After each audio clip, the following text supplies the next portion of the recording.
Bienvenue aux entrevues de Patoun. Aujourd'hui, j'ai l'immense plaisir d'accueillir Sandra Houle, dont l'inspiration hors du commun est très présente dans l'ouvrage qu'elle vient d'écrire. Je suis tellement plus grande que nature. Sandra va bien entendu nous parler de ça ou de ses boules de poil qui l'unit dans une relation bienveillante. Mais avant de cela, je vais parler de Sandra en ayant puisé dans sa biographie. À l'âge de 5 ans, Sandra est diagnostiquée souffrant du syndrome de Morquio. Extrêmement rare, cette maladie très douloureuse affecte principalement le développement osseux, de sorte que les personnes atteintes ne grandissent pas normalement et souffrent de déformations parfois sévères. À l'annonce du diagnostic, les médecins avisent la maman de Sandra que celle-ci passera le reste de ses jours dans un fauteuil roulant et qu'elle ne vivra pas très loin de ses 18 ans. La vie de Sandra fut longue, une longue acceptation d'elle-même et une suite de combats pour affronter le regard des gens. Du haut de ses 1,28 m, sa détermination, sa passion et sa persévérance font d'elle une femme tellement plus grande que nature.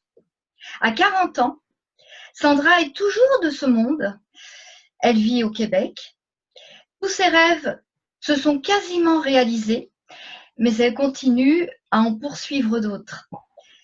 En publiant ce livre, elle entame un tournant dans sa vie et dans sa carrière. Elle est désormais auteure, conférencière et motivatrice. Quelle histoire touchante et inspirante. Mais Sandra, c'est aussi une personne dévouée envers ses animaux familiers. Elle va nous en parler d'ailleurs. Coucou Sandra. Allô Patricia. Un grand merci d'avoir accepté cette invitation. Je suis vraiment très honorée, Sandra. Souhaites-tu rajouter quelque chose à ce portrait? Je pense que c'est très complet. C'est vraiment très complet. Ça m'a surpris d'entendre motivatrice parce que ça faisait longtemps que j'avais pas entendu le mot et c'est vrai que de motiver les gens au dépassement de soi, c'est quelque chose qui m'anime vraiment. Et je pense que tu as vraiment fait un portrait global de vraiment qu'est-ce que c'est plus grande que nature. C'est ce qui résume pas mal, c'est ce qui résume pas mal un peu mon histoire là, jusqu'à maintenant. Là. Merci Sandra. Actuellement, tu vis avec combien de boules de poil? Ah, j'ai seulement qu'un animal. Ça a toujours été le cas. J'ai toujours eu juste un animal dans ma vie à la fois. Alors, cette petite boule de poil, c'est un chat, c'est un chien, c'est un petit rongeur? C'est un bébé chien. Ah, un bébé chien. Oui. Il a quel âge? Là, il est tout près d'avoir 4 mois. Ah oui, c'est encore un bébé. On l'a eu, il y avait 7 semaines, donc ça fait 2 mois qu'on l'a maintenant. Il a déjà doublé de grosseur depuis qu'on l'a. Donc, ça va quand même assez vite, le développement. Ouais. Comment l'as-tu appelé? On l'a appelé Rambo. On l'a appelé Rambo parce que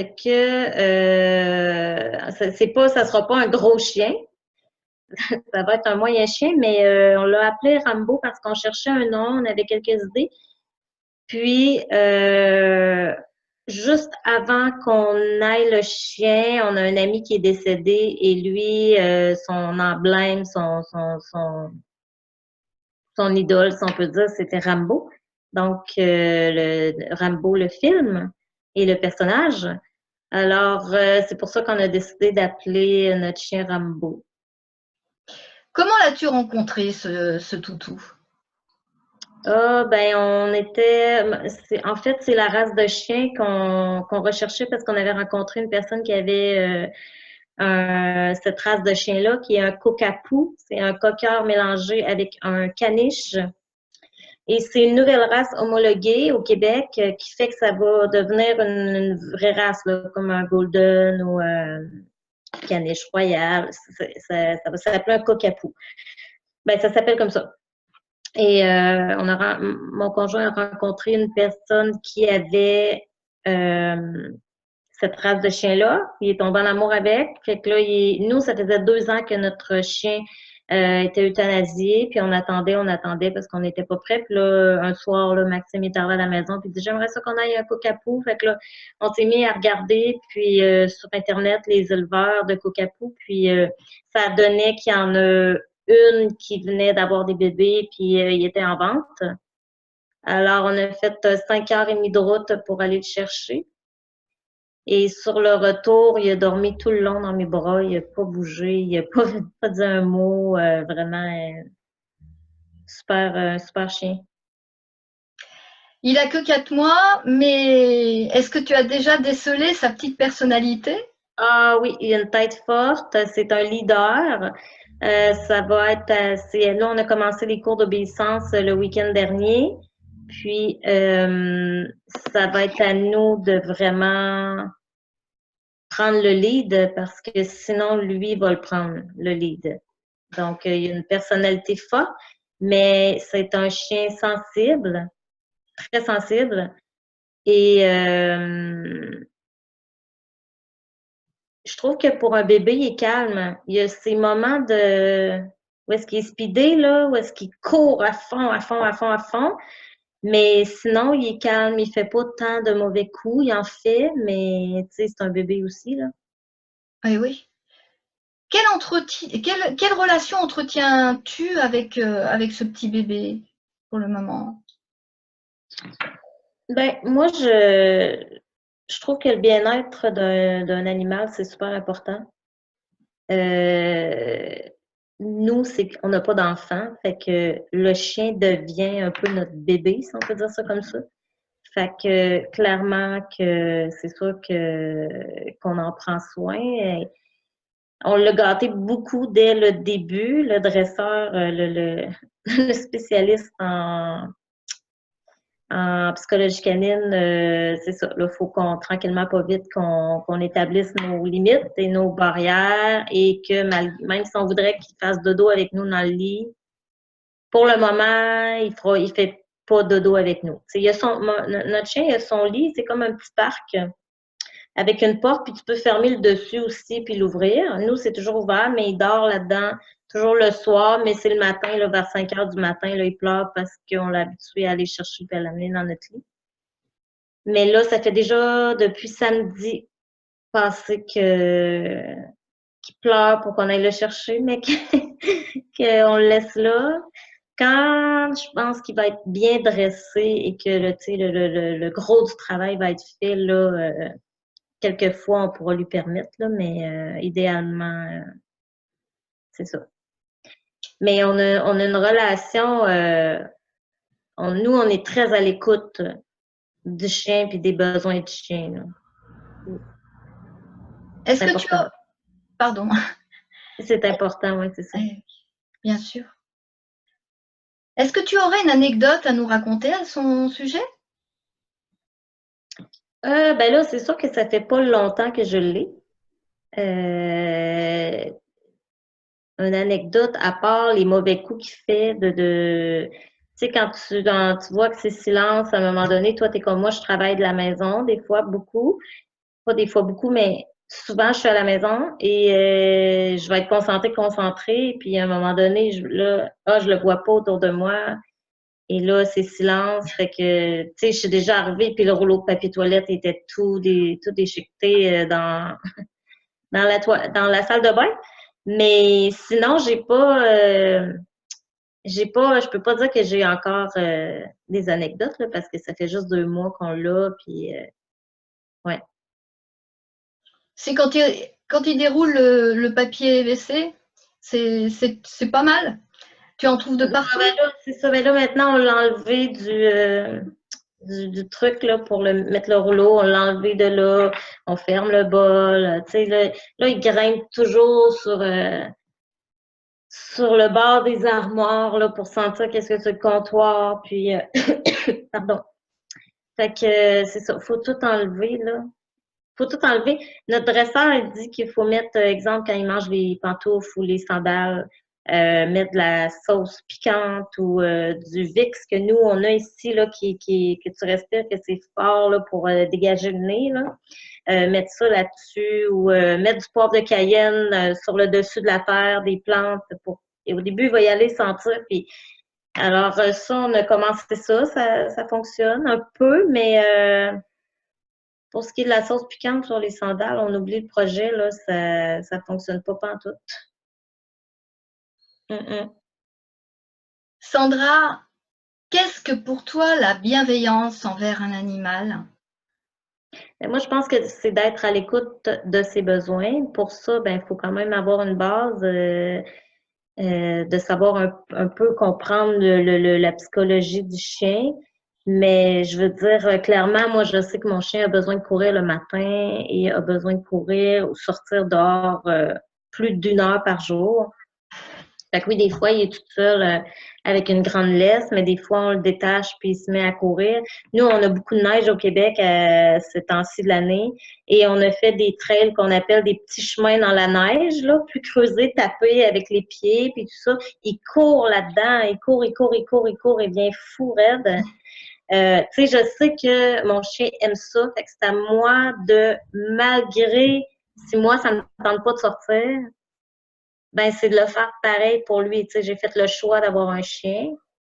Donc, c'est à moi de prendre mes responsabilités, puis de m'occuper de ses besoins, tu sais, parce que déjà, dans la journée, des fois, il est seul, des fois, je peux pas jouer avec, des fois. Et lui, ben, il aimerait peut-être ça, mais moi, je peux pas. Alors, je lui mets un petit doudou à côté de moi, puis il se couche souvent à côté de ma chaise d'ordinateur, puis il dort là. Fait que, tu sais, c'est du donnant-donnant, si on veut, là. On a établi une routine aussi pour le manger. On a établi une routine. Souvent, c'est dans les mêmes heures qu'il va se coucher dans son lit, dans la chambre. Pour moi, c'est un peu tout ça, la bienveillance, d'être à l'écoute de ses besoins. Sandra, si tu devais diffuser un message à celles et ceux qui regardent cette vidéo, qu'est-ce que tu leur dirais? Mais on peut-tu justement faire preuve de bienveillance envers nos animaux? Tellement de chiens, de chats sont maltraités, abandonnés. C'est quoi le but d'avoir un... Des fois, les gens, ils veulent avoir des animaux parce qu'ils veulent avoir de la compagnie, mais ils sont pas capables de s'en occuper. On peut pas garder un animal si on n'est pas capable de s'en occuper. Il faut prendre conscience de ça, là. C'est le bien-être des animaux. Combien de gens vont abandonner tu sais, au lieu de l'abandonner dans la rue, aller le porter dans un chenil, dans une, nous, c'est la SPA au Québec, où est-ce que c'est un refuge, dans les refuges.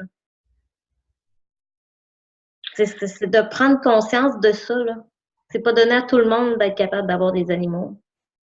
Puis je pense que chaque animal mérite d'être aimé, d'être dans une bonne famille ou avec un bon maître qui s'occupe de lui, là.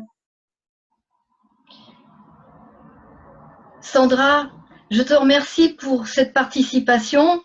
Est-ce que tu souhaiterais communiquer une adresse mail ou de site internet pour qu'on puisse te joindre? Ben oui, absolument. C'est sûr que moi, ma spécialité, c'est pas les animaux, hein, on s'entend, là, c'est le développement personnel des gens. Je fais beaucoup de désencombrement aussi. Il y a une super formation web qui s'en vient, donc les gens peuvent aller télécharger un e-book gratuit sur mon site internet, là, qui sont les 4 actions simples au quotidien à utiliser pour une vie meilleure. C'est le www.plusgrandquenature.com. Et les gens peuvent me suivre aussi sur ma page Facebook qui est Sandra Hull, plus grande que nature. Donc, ça, c'est une page inspirante avec que je suis vraiment en train de développer de plus en plus. Donc, 2019, pour moi, ça va plus grande que nature. La compagnie va expansionner vraiment là, de plus en plus dans le coaching et aider les gens là, face améliorer sa vie en général, tu sais, designer sa vie, là. Moi, j'appelle ça comme ça, là. Donc, voilà. Sandra, est-ce que tu vas animer une conférence sous peu? Est-ce qu'on va pouvoir Il y a quelques conférences qui s'en viennent, oui, dans le privé. Puis il y en a d'autres que là, c'est à déterminer les dates là, pour ouvert au public. Là, fait que je peux pas te donner de date là, dans les prochaines semaines, mettons.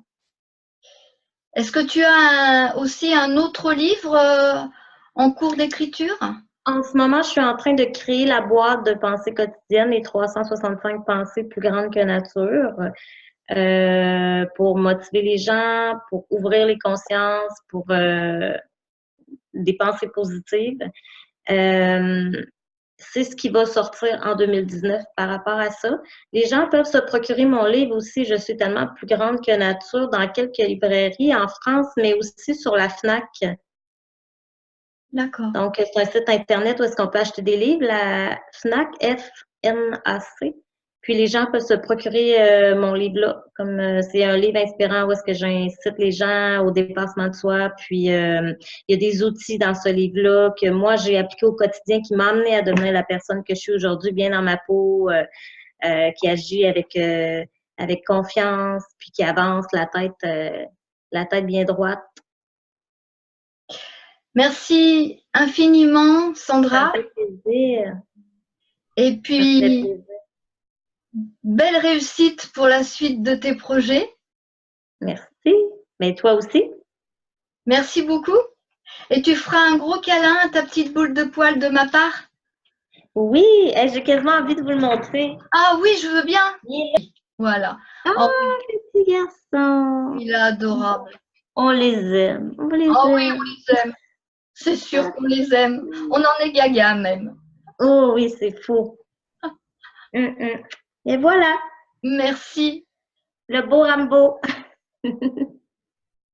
Et merci à toi. Merci Sandra. Bye.